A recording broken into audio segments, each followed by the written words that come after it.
Mar Movement for Democracy and Growth MDG dhi mbele gi chenro mag ndiko jokanyo kaka wuono ne gibago romo ma Kakamega. Kotanegi kod ogai margi mabende en jaod bura ma Ugenya David Ochieng. MDG wacho ni chenro en mar miyo jopiny Kenya nafas mar riwruok kodgi ka bende gigeto medo kwan mar jogo ma ibiro yiere e lewo mopogore opogore yiero mar 2027.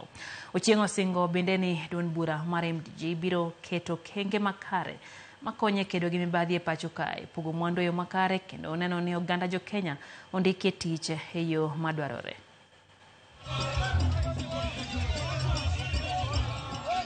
We must now elect servants. We must elect people who are going to work hard for the people. We must elect people who believe in the good sense of our country. We must elect people who believe that we deserve clean water, we deserve good schools, we deserve good agriculture products, we deserve good health services. Those are people that we need to elect, not business people masquerading as leaders.